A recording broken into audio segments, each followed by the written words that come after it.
We're holding 210, bottom paragraph. Chovos HaLevavos 210.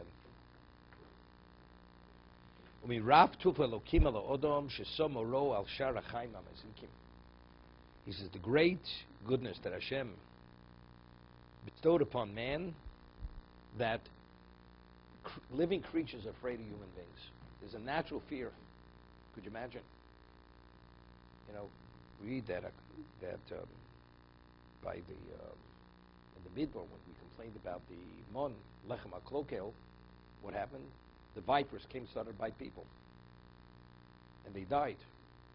That's what Moshe made the copper snake. Whoever looked at the snake, so on and so on, it was mispalel. But over there, Rashi brings, it wasn't only the snake. If you were bitten by an ordinary animal, by a donkey, you know, you were able to die. And with the times that during part of the tocha, they could be bit by an animal. Animals normally don't bite people. A sheep, a goat, or whatever it is. But if you're bitten, it becomes infection. Infection develops, and a person dies from that. That's what happens.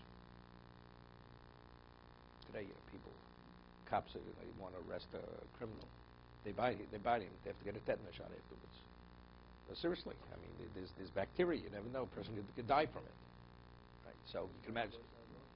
What? Yeah. Regarding infection.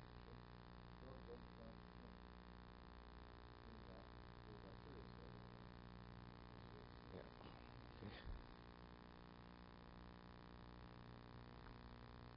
So it works out. No, I don't mean I knew that.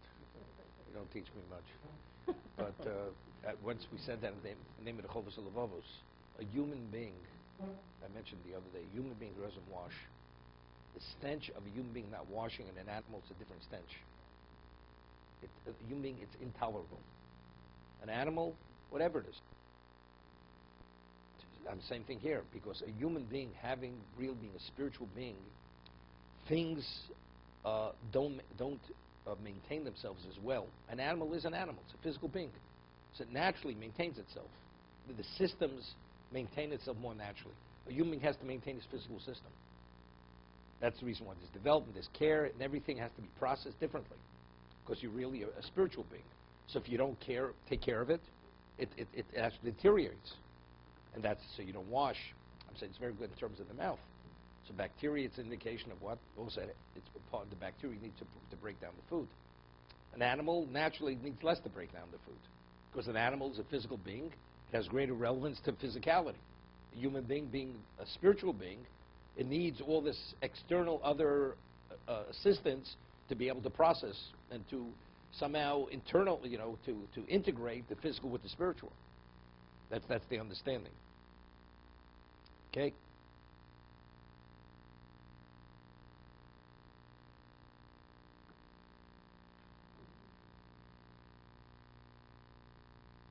So that's why when you have a dog, you don't have to go to the vet as often as you first go to the doctor. You got it. Okay. There's a some zikim. The Gemara says in Shabbos when David Mel passed away, David on Shabbos. So it was a Hoshayla about Muktzah, the body. Shlomo Mel, they asked the Sanhedrin, what should he do? So put a child or a loaf of bread, then you can carry. So the Gemara says that Og Melech HaBoshan, when he dies, he's food for the rats, for the rodents. They will eat his body. But a newborn child, the rodents will not eat it. Because an animal, even a rodent, senses something about human life, and it stays away. But a person, after he dies, is just a piece of flesh. And therefore, he's not protected from the rodents. So a body after death has to be protected from the rodents. When a person is alive, it doesn't have to be protected.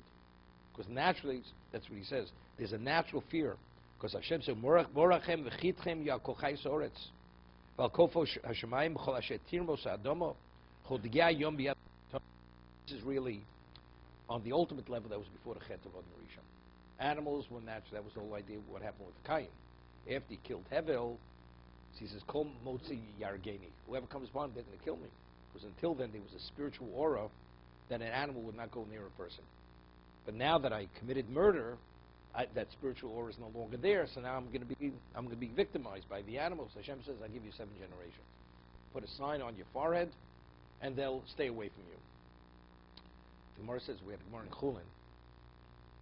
The Gemara says that the only time an animal attacks a human being, it sees the human being like an animal. But if, an animal only attacks its own kind. But if it sees the human being as a human being, it will not attack it. So even the lion, when it eats a person, attacks a person, is because it sees the person no different than an animal. And it naturally, instinctively attacks an animal. That's its instinct. But its instinct is not to attack a human being. So visually, when it visualizes it, it sees the person like an animal. And that's when it attacks it. So that's Morachem v'chitchem.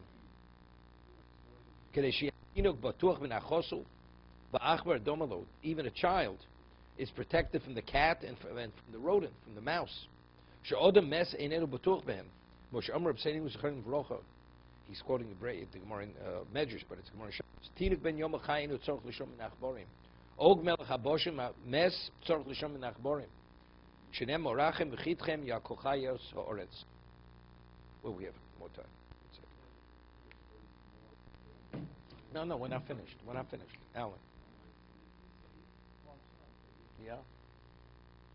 Yeah, no question. The Gemara says in Tainus that if you see a fox, it says when they saw 2 foxen in the city, they decreed a fast. And you have to stop being misfollowed. Because if you have fox in the city, that's an indication they're not afraid of people. That's a sign. It's a bad sign. You have to be misfollowed for Shmirah.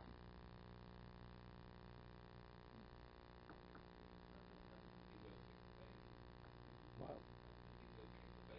The dingo. Okay. It happens. Was that no, that's naturally it doesn't. It happens. Of course, that's like the animal attacking the human being. Why is the baby different than a full-grown person? The answer is because the animal sees, that's the Morchulin. That's the animal sees, Hashem allows him to see the person like an animal. So he takes away that fear. That's a bad sign. There's a story just a few years ago up in the Catskills. There was a baby sitting in either a stroller. A black bear came, took the baby out of a high chair, went into the woods, and that was the end. They never found even the remains of the child. Yeah, just years ago in the Catskills.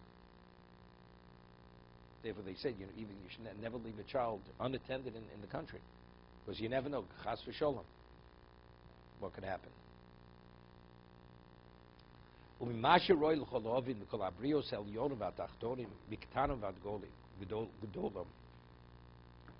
He says what it's appropriate to understand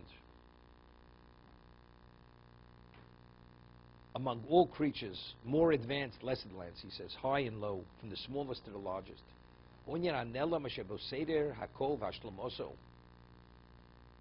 He says something which is concealed, but everything is based on this order.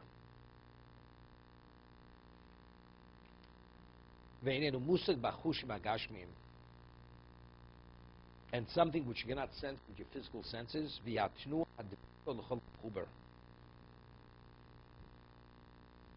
says this is motion which is essential in every composite.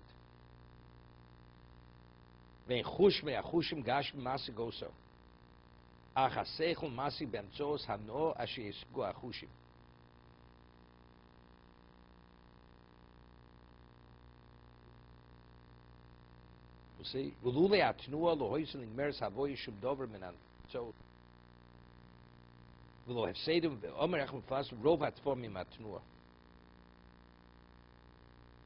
he says there has to be motion. I don't know if he's speaking about gravity here. I mean, do we sense gravity? I mean, you see gravity. You throw something up, it comes down. But if there wouldn't be gravity, things wouldn't stick together, right? Nothing. What? Nothing. I mean, everything would be particles. So why does anything stay? How do you have any density of anything? There's density. Density is based on gravity. So that you only understand by seeing what is and what's not. But it's not something you sense with your physical senses. It's something you need the intellect to understand why things are the way they are.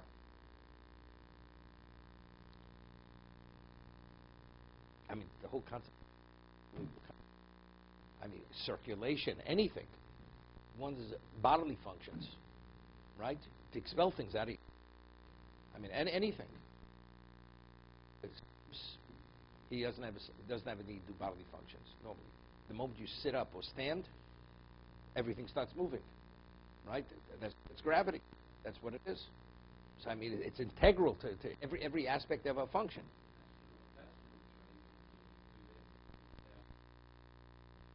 Certain if they need pressurized suits or whatever it is, which activates the body, which despite that, which overrides which compensates for the lack of gravity. They have certain, otherwise you can't. It's not possible. I mean, how does the blood flow through your body?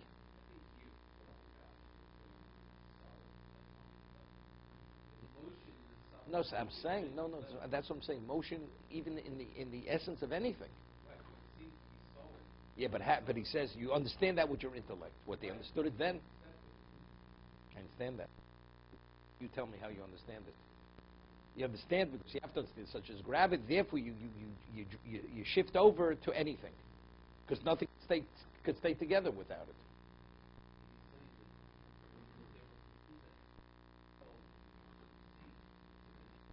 So how do you know it does? Maybe it doesn't. How do you know? But we do know because you understand with your intellect. So you draw from you. Everything goes up, comes down. So if that's the case, how does anything stay together?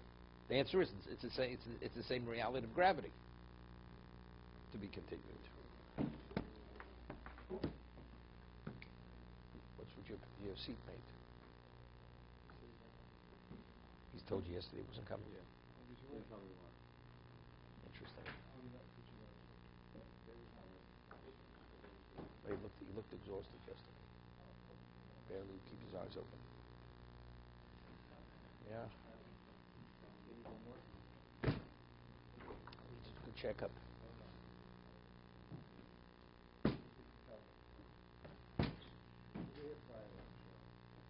He wasn't there last Friday.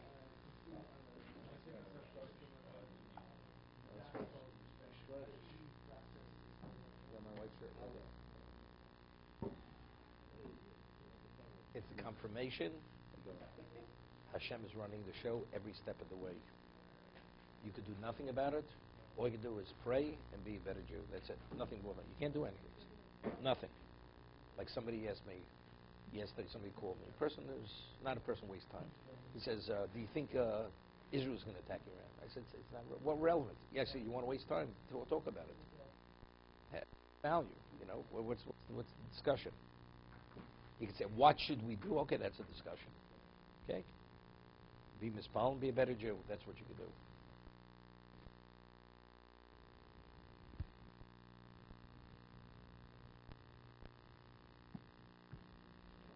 You know, we talk about false security. Hashem is teaching the world, whatever you thought is secure, it's all false security. Secure. Okay? That's what we have to understand. And you know, what's the only security? It's only him. That's it. If you're not secure. You know, guy, you're out, you know, guy has his yacht, 150-foot yacht. Then there's a typhoon. The man can have all the money in the world.